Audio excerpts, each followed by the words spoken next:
ASMR to the G, and welcome back to my YouTube channel. First off, I'd like to wish everybody a happy new year. I wish everybody lots of health, happiness, love, and success in the new year. I hope that this craziness we are living will be over soon so that we can actually enjoy the rest of the year.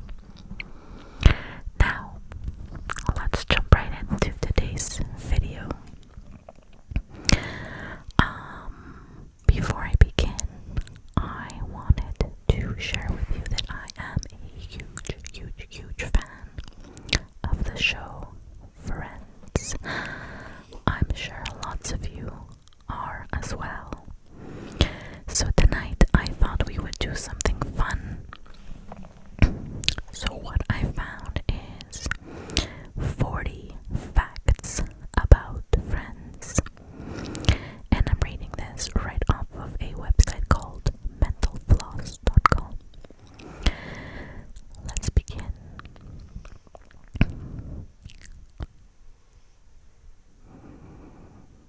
So, 25 years ago, on September 22nd, 1994, Friends made its NBC debut and forever changed the face of American sitcoms.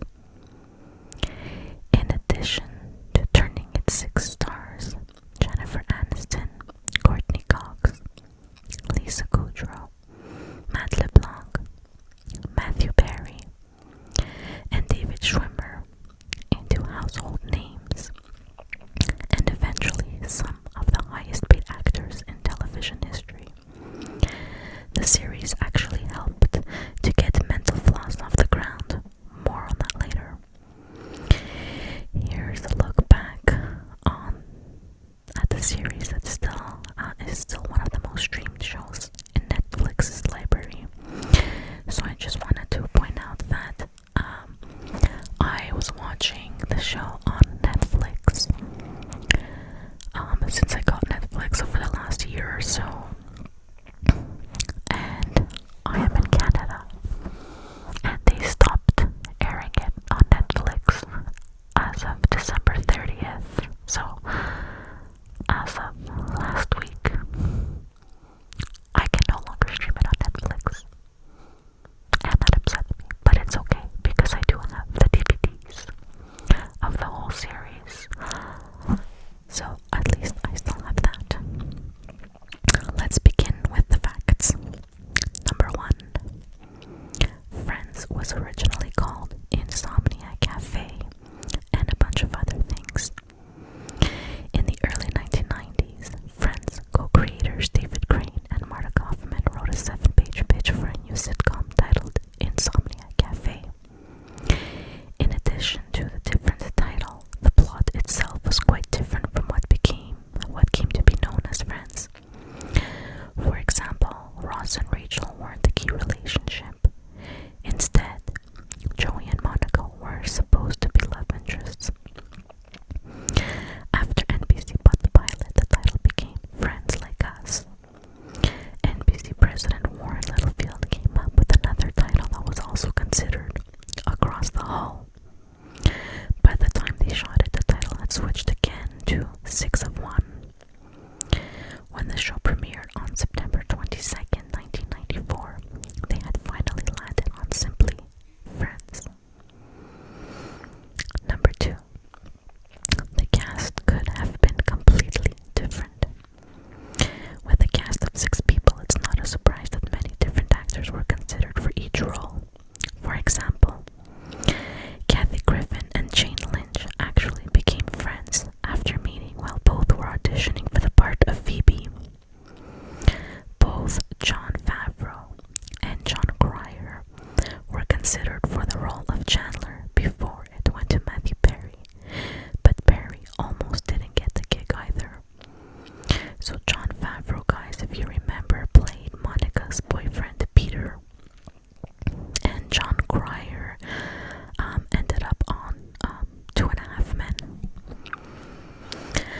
During the 1994 pilot season, he filmed the pilot for a show called LAX 2194 in addition to Friends. The show would have been about baggage handlers at LAX who sorted aliens' luggage. Thankfully, it wasn't picked up, and Barry was able to take the Friends gig. Number 3. The producers wanted Courtney Cox to play Rachel, but Cox resisted. Before the show premiered, Courtney Cox was probably the most famous cast member. She was known for many commercials, plus Bruce Springsteen's Dancing in the Dark music video. The Friends producers originally asked her to play Rachel, but she requested the role of Monica because she liked the strong character. Number 4. The role of Ross Geller was written for David Schwimmer. This may come as a surprise because Eric McCormick, best known as Will of Will and Grace, made news when he said that he auditioned 2 or 3 times for Ross.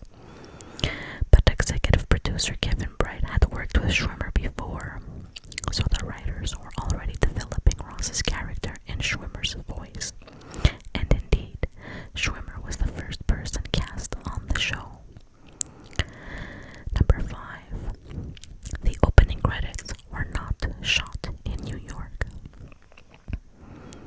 Don't let your New York City tour guide trick you into thinking that you're looking at the fountain from the iconic credits of Friends, unless you've brought your tour guide with you to Burbank for some reason. Although the fountain looks a lot like Central Park's Pulitzer Fountain, the actual shoot occurred on a Warner Brothers lot. Number 6. The cast took a trip to Las Vegas together before the show aired. Director James Burrows went on to direct a handful of episodes for the show between 1995 and 1997. Brought the 6 cast members to Vegas because he had a feeling about the show. While they were at Caesar's Palace, he encouraged the group to enjoy themselves. This is your last shot at anonymity, Burrows told them. Once the show comes on the air, you guys will never be able to go anywhere without being hounded. Number 7. Caesar's Palace played an important role on Friends later on. Caesar's Palace played a key role in the fictional world of Friends as well. In the one in Vegas, the season 5 finale, Joey is seen playing a gladiator at the Vegas hotel.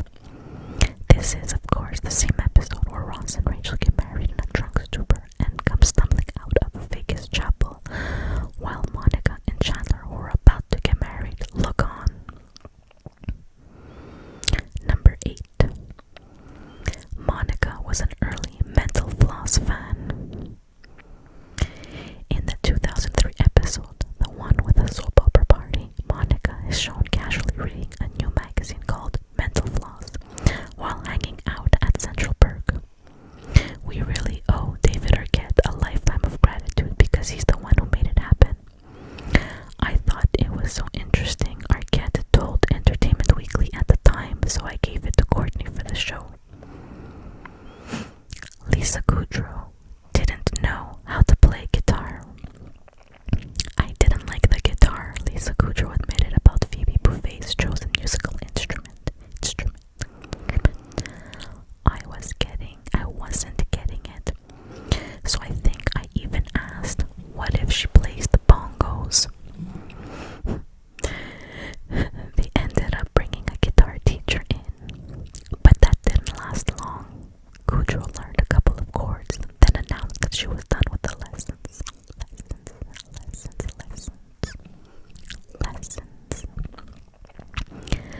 She decided that Phoebe would only know a handful of chords anyway, and thank goodness, because Smelly Cat is perfect just the way it is. Smelly cat, smelly cat. Number 10. Friends was filmed in front of a live audience, except for cliffhangers.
numbers switched during the series.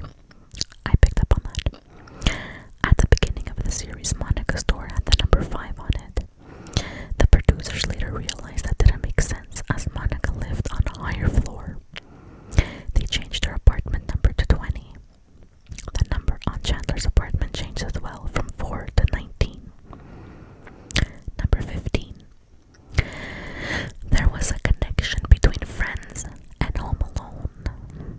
In 2016, the folks at 22 Vision shared a video documenting a previously unrealized connection between Friends and 1990s Home Alone.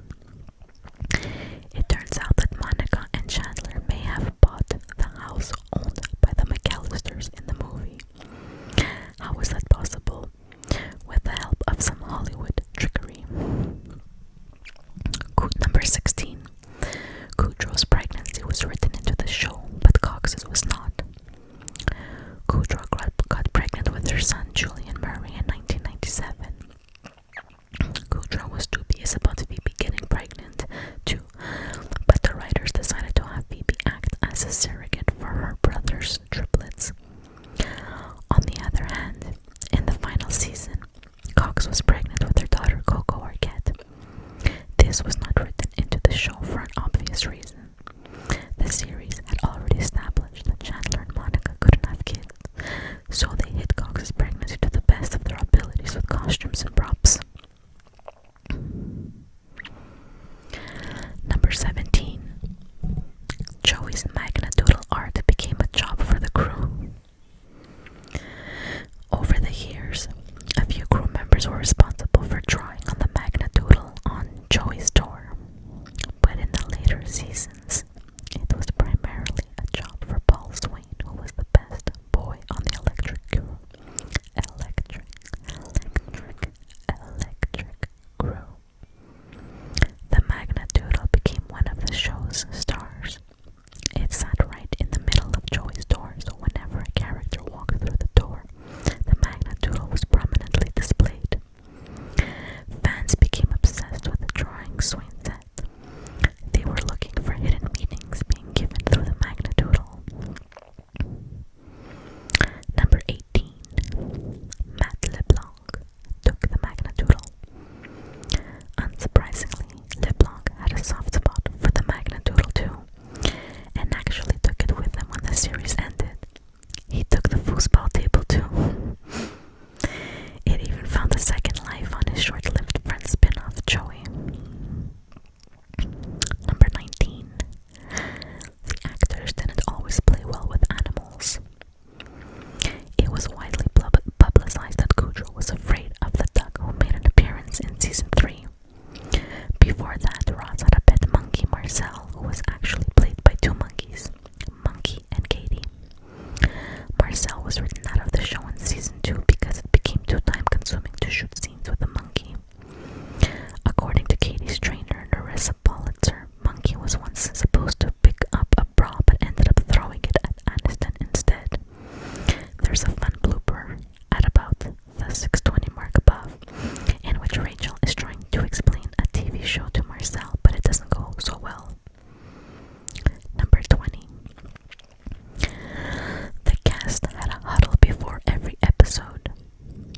Every week, before filming commenced, the cast would get together for a moment to prepare for the show. This was the moment that Schwimmer was dreading before the finale, because he knew it would make him emotional. I started to lose it in this ritual that we had before the show, he said, which is just a group hug. Kind of get in a circle right before we come out. And that was the moment I was dreading for a long time, because I knew that moment of just looking at everyone in their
Ross is desperate to hear Ben talk again and spends the rest of the episode trying to get his son to talk.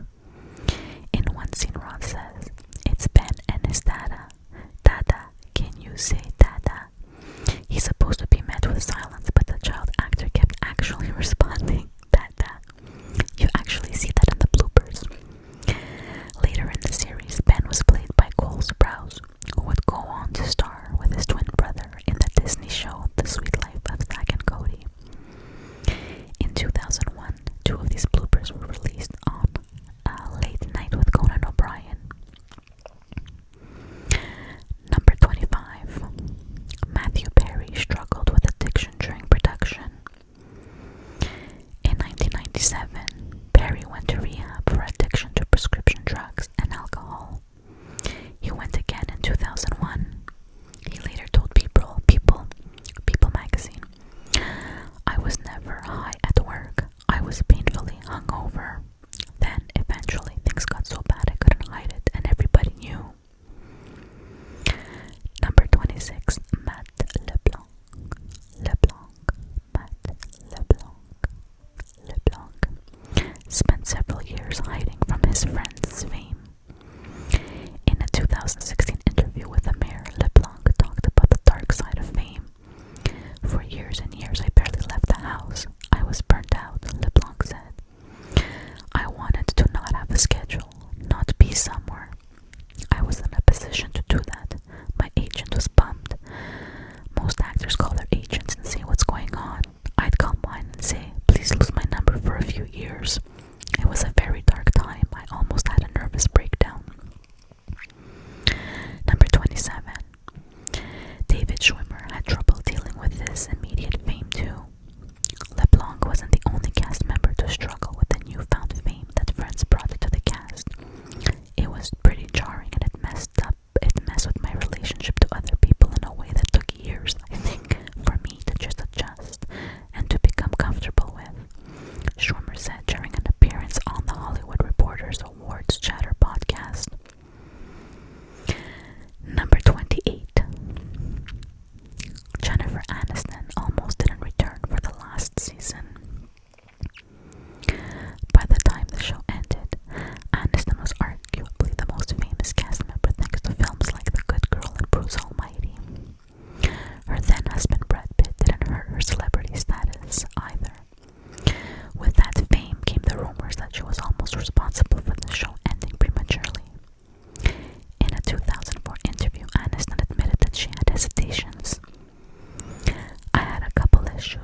was working as a barista in real life when he was cast on the show.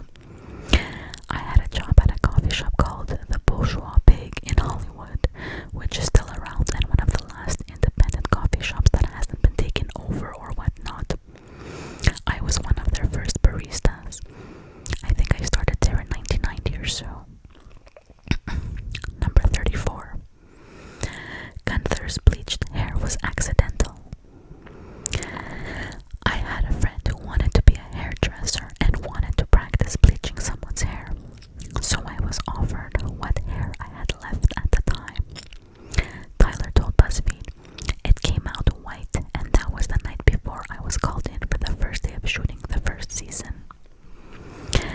As he was originally hired as a background actor just to give the Central Park some authenticity, it didn't seem like a big deal until his role became a recurring one. "I bleached my hair every week for 10 years, Tyler said. "I did it myself after a while. It was just easier instead of coming in early to do it. I would just do it the night before." Number 35.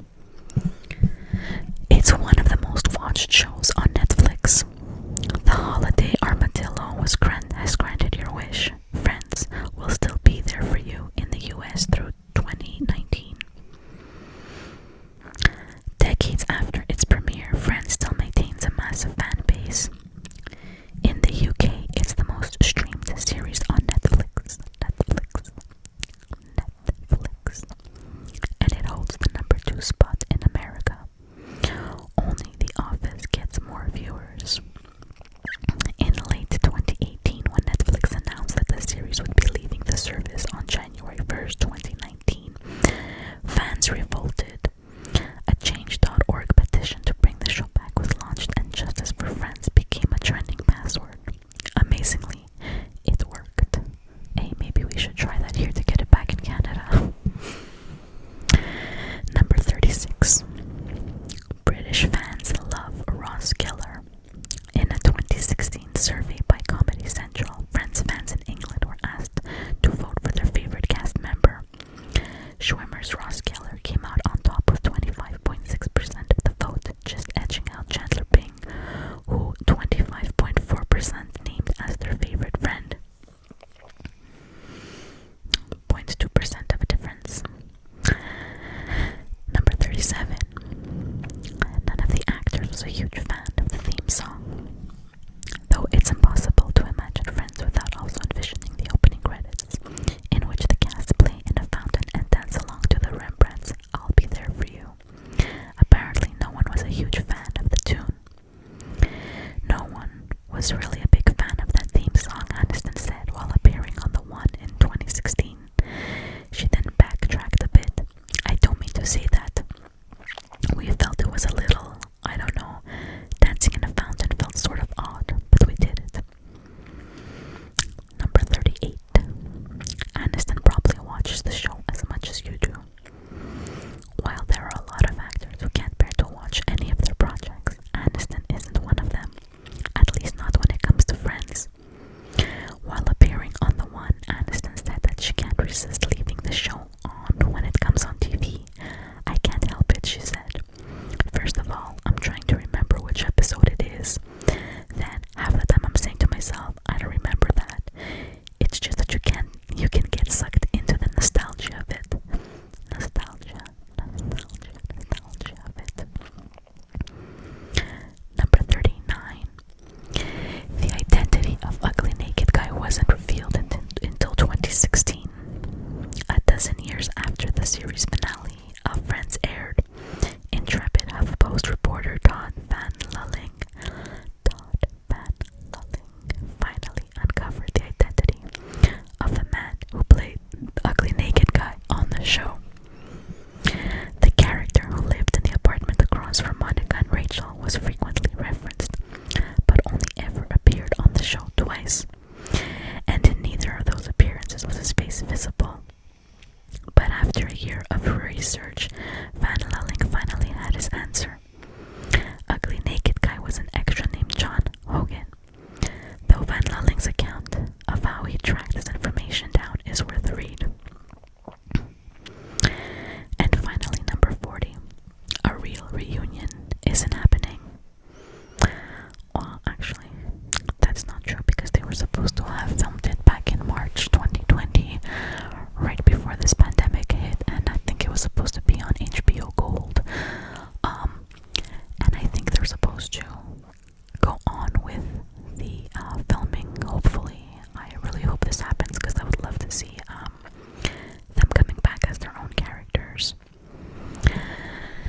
So